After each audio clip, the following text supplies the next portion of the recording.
ay talagang mahalaga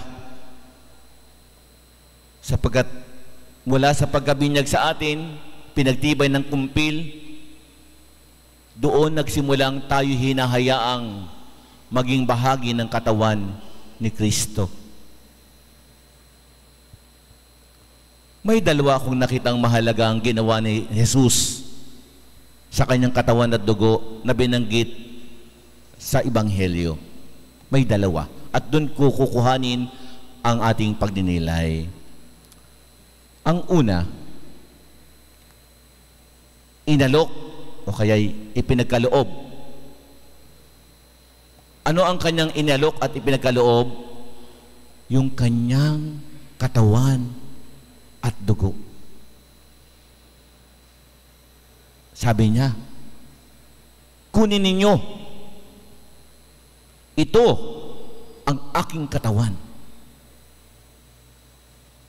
Then, kinuha ang kalis. Uminom kayo. Ito ang aking dugo. Pinag-alukan ni Jesus ang kanyang katawan at dugo. At nangyayari ito hanggang sa ngayon. Iniaalok ito sa atin at iaalok pa ito sa mga susunod pang henerasyon. Hindi titigil ang pag-aalok na ito sapagkat itinalaga niya ang Eucharistia para konkretong mangyari ang nangyari sa huling hapunan. Nangangahulugan, hindi unfair. Hindi ang sinuwerte lamang ay ibang nabuhay noon. Kundi tayo ngayon at sa dating pang panahon. Kaya nga forever and ever. No? Ganon ang ginawa niyang mahalaga. Inalok, iniaalok, at iaalok pa. At ipinagkakaloob at ipagkakaloob pa ang kanyang katawan at dugo. Ano ngayon ang nararapat na ating aksyon o tugon sa pag-aalok na ito? Ayun, nakapula pa, rubrics. Tanggapin, huwag sayangin. Andyan na eh. So tanggapin. Pag ba kayo inaalok ng kung anong bagay at mahalaga ito, alam nga namang hindi nyo tanggapin, wag na, ayaw ko niyan. O di ba? Ay, ito napakahalagang iniaalok niya mismo ang kanyang katawan dahil alam natin na ito'y nagbibigay ng buhay. Buhay na walang hanggan. Kaya andun sana ang ating paghahangad o masidhing paghahangad para laging tanggapin ang iniaalok niya ang kanyang katawan at ang pinagkakaloob na kanyang dugo. Tanggapin natin ito. Kasi, once na hindi tayo tumanggap, sayang. Sayang talaga. Kung nanghihinayang kayo sa mga bagay-bagay sa mundong ito, mas ito ang dapat pang hinayangan ang katawan at dugo ng Panginoon na nagbibigay ng buhay sa atin. Totoo, may mga ligaw na katwiran ang mga tao ngayon. May mga ligaw na katwiran. Sasabihin nila, nagdadasal naman ako, okay na yon, kahit hindi magsimba. Nagdadasal naman nga, totoo, nagdadasal naman niya eh. Kahit sa nga lugar, pwede magdasal eh. Di ba?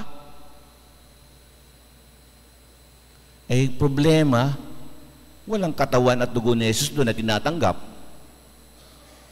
Sayang. Nagdadasal ka din lamang, gawin mo ng opisyal na pananalangin kasama ng sambayanan para malubos ang iyong panalangin dahil ipagkakaloob sa iyo ang katawan at dugo ng Panginoon. Ganun po sana ang ating kaisipan bilang mga nagpabinyag, nagpakumpil, at mga nagpapakasal sa simbahan. Huwag nang sayangin ang iniaalok na katawan at dugo ng Panginoon. Amen? Ayan, so nandito kayo ngayon, salamat po. Hindi natin sinasayang at binabaliwala ang iniaalok sa atin ni Jesus. Napakahalaga nito sa ating lahat. Sana mapil nyo ito. Sana maramdaman nyo na pag hindi kayo nakasimbay, parang kulang na kulang ang aking buhay. Ang isang linggo ko dahil hindi ko natanggap si Jesus na nag-alok sa akin at ako'y naka-absent. Sana gano'n ang mga tao mag-isip na pag may pasahod, may misa, ayain yung pasahod na yan, ito muna. Ay hindi. Talagang talo lagi ang pag-aalok ni Jesus ng kanyang katawan at dugo.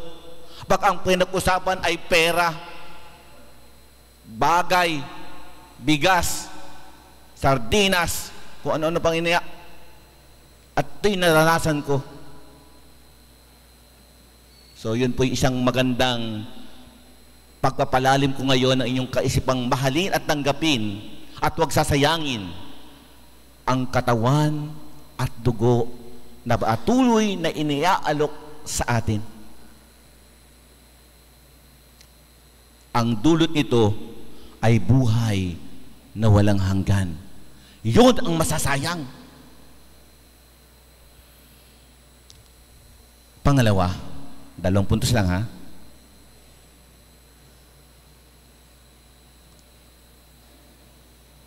Ang katawan niya ay hinati at ang dugo ay ibinuhos.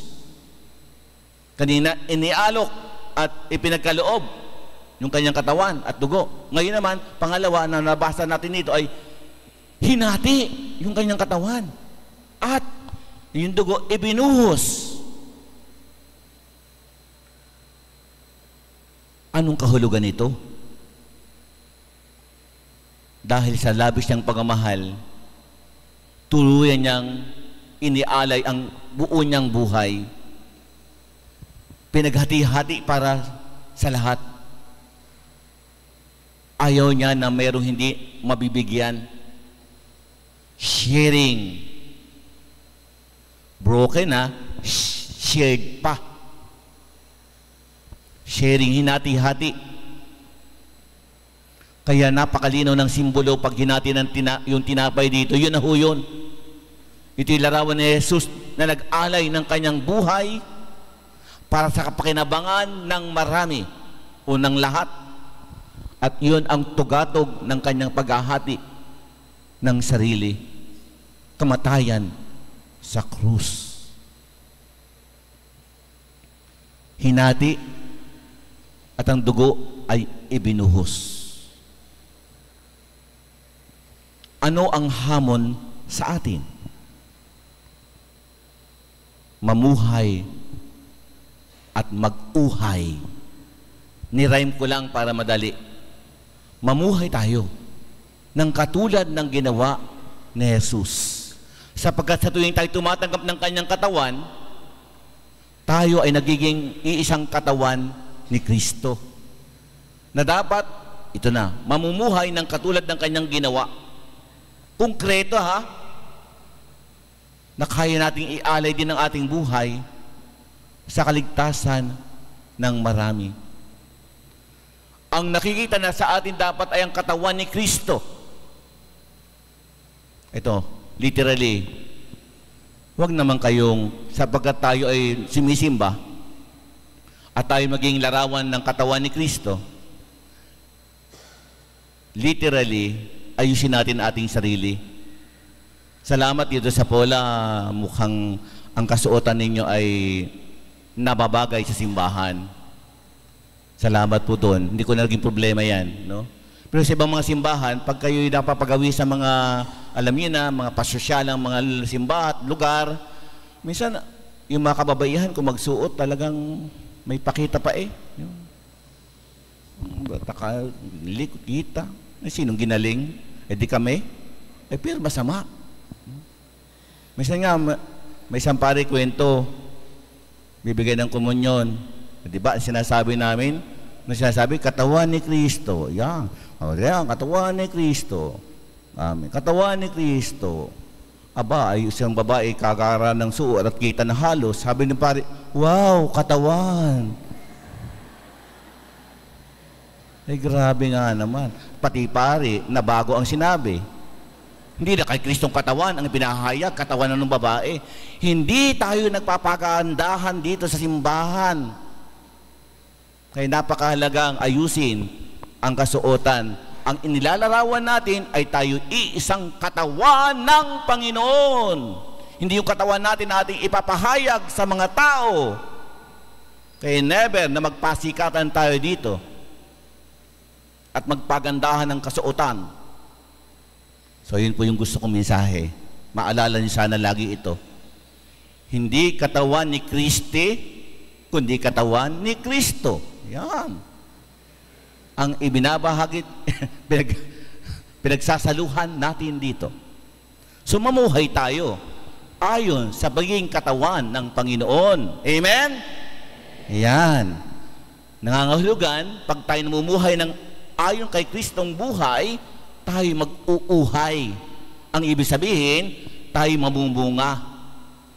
Magbubunga ng maganda.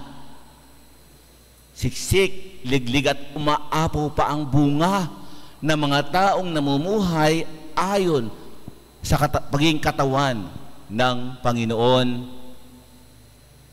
Hahati-hatiin din tayo at ang ating dugo'y ibubuhos. Ibig sabihin, sakripisyo. Ang mga taong ayaw maghirap sa buhay na ito, parang may problema sa pagsunod kay Kristo. Tanggapin ang hirap kung ito'y bunsod ng ating pagiging mga Kristiyano. Yun po ang pamumuhay, ang paghati-hati ng sarili bilang katawan ng isang Panginoon. At ingatan lagi ang Kristong tinatanggap sa Eucharistia. Na makita ng mga tao, iba pala talaga ang mga sumisimba. May pusong Jesus na dala-dala. May larawat at mukha ng Panginoon na mababanaagan sa gawa. At pag nangyari yan, mas marami pang mai-inspire, kahit tayo hindi nagsasalita, mas darami pa ang magiging kaanib at kasali na magdiwang ng Eucharistiyang humahataw para ang mga Kristiyano'y magkaisa. Sapagkat malinaw sa lahat, ang Eucharistia ay daan ng pagkakaisa. Hindi pagkawatak-watak o pagkakaiba-iba nating mga tao. Ito ang magbubunsod sa ating maging isang katawan ng Panginoong nagligtas sa lahat. So muli, 2 puntos ang ginawa ni Jesus at may 2 ding tugon tayo. Una, inialok yung kanyang katawan at dugo at ipinagkaloob. Ang ating itutugon sa ganung gawa ni Jesus, siyempre, huwag sayangin, tanggapin. Tanggapin. Sayang alok na ito pag nabaliwala. Kaya huwag niyong pakawalan ang mga Eucharistiyang pinagdiriwang. Pangalawa, yung kanyang katawan, hinati. Ang kanyang dugo, ibinuhos. O anong ating dapat gawin? Ay di mamuhay tayo ng ganun. At para tayo mag-uhay. Amen.